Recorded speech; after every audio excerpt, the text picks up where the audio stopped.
नमस्कार दोस्तों, कैसे हैं आप लोग। आशा करते हैं सभी कुशल मंगल से होंगे। स्वागत है आपका आपके channel exotic plants and care में। तो दोस्तों, आज मैं जो प्लांट आपको दिखा रहा हूँ ये अपने आप में खुद ही एक यूनिक प्लांट है।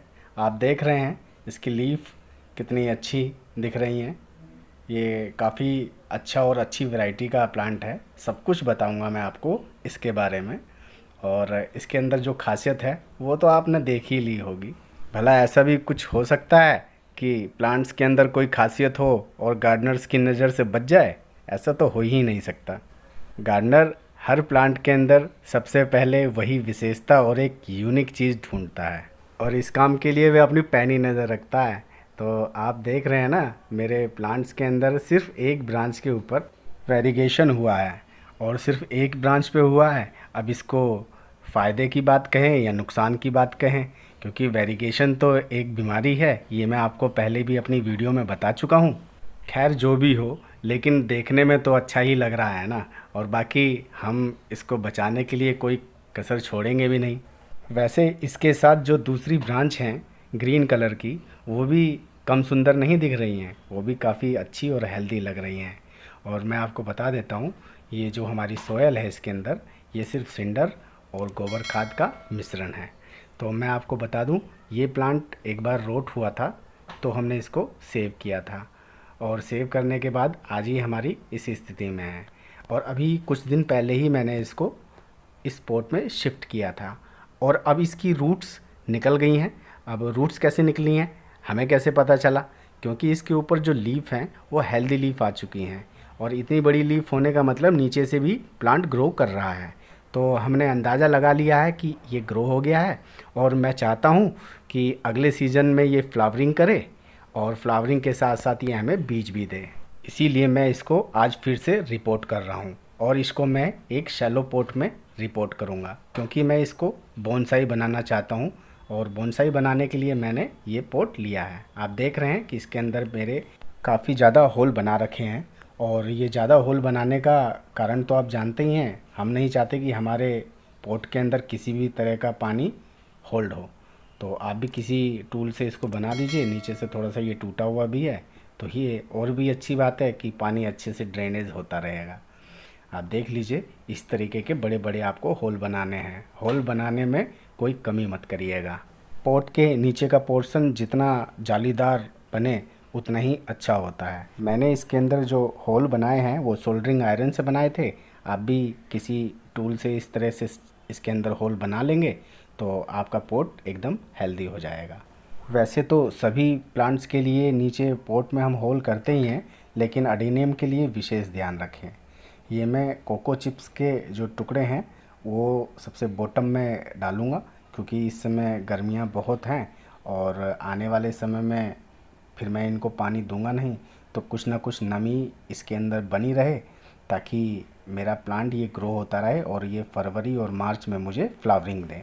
फरवरी मार्च में फ्लावरिंग करेगा तभी तो हमें इसके सीड पोड मिलेंगे, और हमें इसके बीज से ही तो और वेरिगेशन मिलता है या नहीं मिलता है आपको देखने में को भी मिल जाएगा। दोस्तों, आप जानते ही हैं कि ये एक वेरीगेटेड प्लांट है और इन्फेक्टेड है पहले से ही।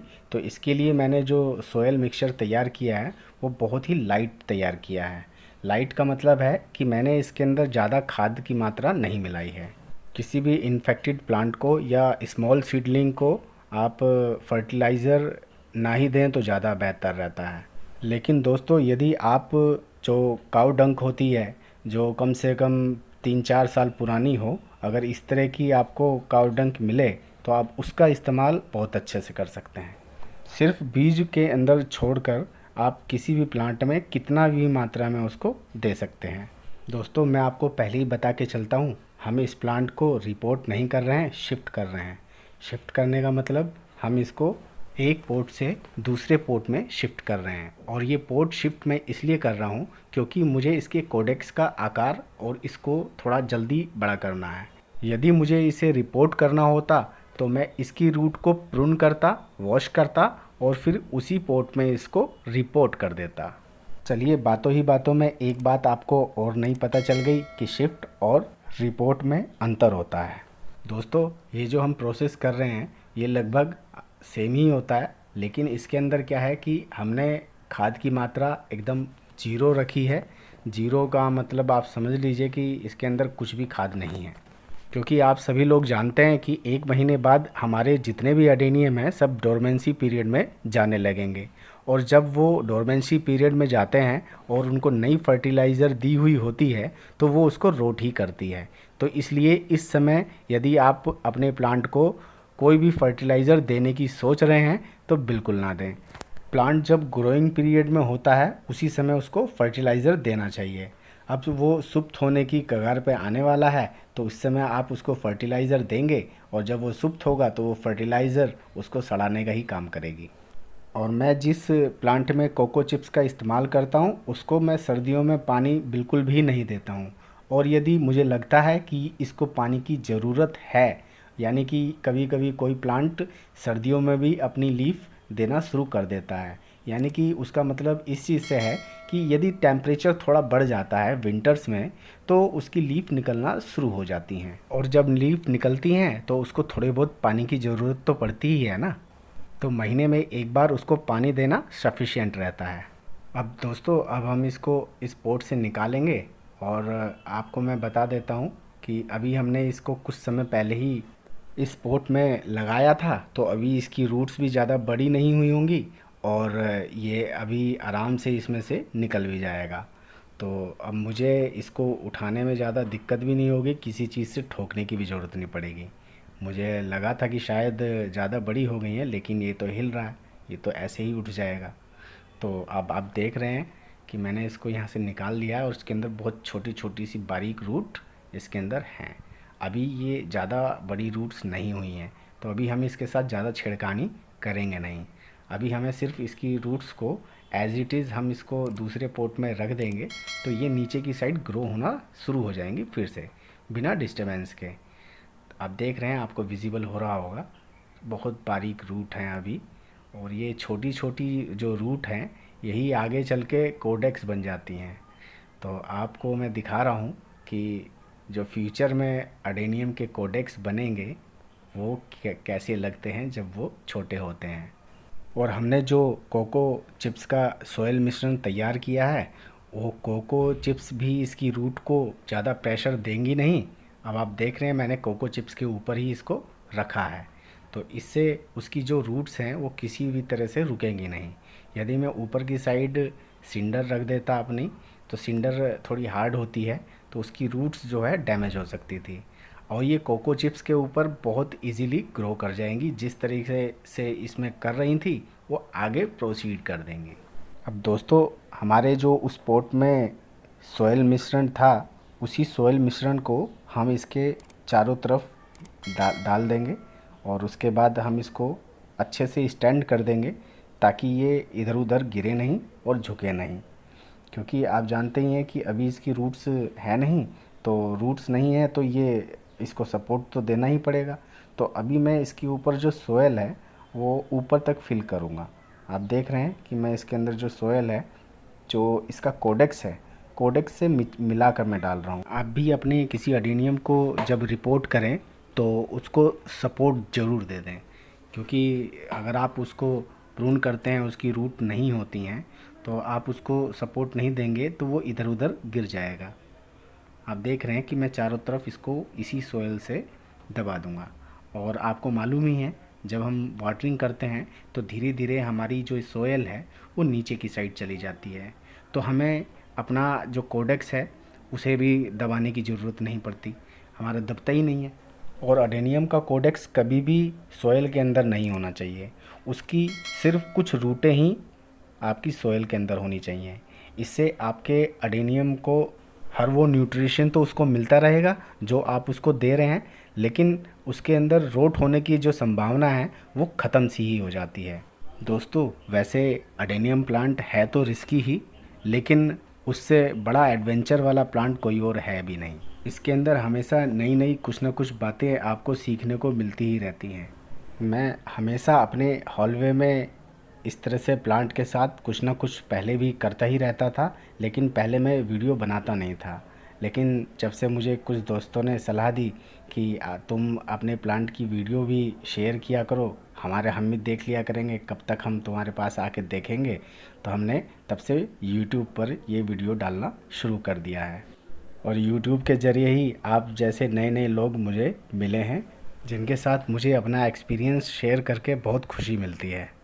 दोस्तों, अडेनियम को कैसे सरवाइव कराना है और कैसे उसका रखरखाव रखना है, इसकी जानकारी मुझे दूसरी कंट्री से वहाँ के गार्डनरों ने मुझे बताया है, क्योंकि मेरी उनसे दोस्ती है। तो उन्होंने मुझे बताया कि इस तरीके से आपको अपने अडेनियम को रखना चाहिए और इस कंडीशन में आपको उसको बचा लेना चाहिए। ये जो बैम्बो स्टिक की जो ट्रिक है, ये ट्रिक भी मुझे उन लोगों ने ही बताई थी। और वैसे भी ये बैम्बो स्टिक है बड़े काम की। मैंने अभी तक आपको सिर्फ इस स्टिक से प्लांट को सपोर्ट देने का ही तरीका बताया है। अभी इसी स्टिक से हम अपनी प्लांट की रूट को किस तरह से सीधा करते हैं, ये ट्रिक आपको मैं आने वाली वीडियोस में बताऊंगा। अभी आप देख रहे हैं कि मैं किस तरीके से अपने अडेनियम को सपोर्ट दे रहा हूँ, क्योंकि आप जानते ही हैं अभी इसकी रूट्स बहुत छोटी हैं और ये कभी भी किसी भी साइड को गिर सकता है। दोस्तों, मुझे एक बात याद आ गई, तो मैं आपको बता देना चाहता हूँ कि मेरे पास ये मार्च के महीने के कुछ सीड्स हैं जो बहुत ज़्यादा मात्रा में हैं और इतने सारे सीड मैं लगा नहीं सकता। यदि किसी नीडी पर्सन को चाहिए, मैं सेल नहीं कर रहा हूँ, लेकिन किसी को अगर ज़रूरत है तो वो मेरे से ले सकता है, लेकिन पोस्टेज चार्ज और हैंडलिंग चार्ज उसको खुद बेयर करना पड़ेगा। वैसे तो सभी लोग अडेनियम के सीड कहीं ना कहीं से परचेज़ कर ही लेते हैं, लेकिन मेरे पास जो सीड हैं, यदि किसी को नीड है, कोई नहीं परचेज़ कर पाता है महंगे होने की वजह से, तो वो मेरे से ले सकता है। लेकिन एक पर्सन एक बार में सिर्फ 5 ही सीड ले सकता है। ज़्यादा जानकारी के लिए मेरे प्रोफाइल के अबाउट सेक्शन में मेरा व्हाट्सअप नंबर और टेलीग्राम नंबर है, आप मुझसे संपर्क कर सकते हैं। दोस्तों, फ़िलहाल मैं अडेनियम प्लांट और सीड सेल तो कर नहीं रहा हूँ, तो वो मेरे पास रखे रखे वेस्ट ही हो जाते, तो किसी ज़रूरतमंद के यदि काम आ जाएं तो अच्छा ही है। आने वाले सीज़न में हम इस प्लांट के सीड भी आप लोगों के साथ शेयर करेंगे। भाई, हम लोग दोस्त हैं तो मिल बांट कर ही उगाएंगे। तो देखिए, बातों ही बातों में मैंने अपने प्लांट को सपोर्ट भी दे दिया है और उसे अच्छे से स्टैंड भी कर दिया है। अब वो पूरी तरीके से खड़ा हो चुका है। अब मैं जब इसको वाटरिंग करूँगा तो जो ये स्टिक इसके अंदर लगी हुई हैं, ये और सॉलिड तरीके से अपनी पकड़ बना लेंगी और ये प्लांट को इधर उधर गिरने नहीं देंगी।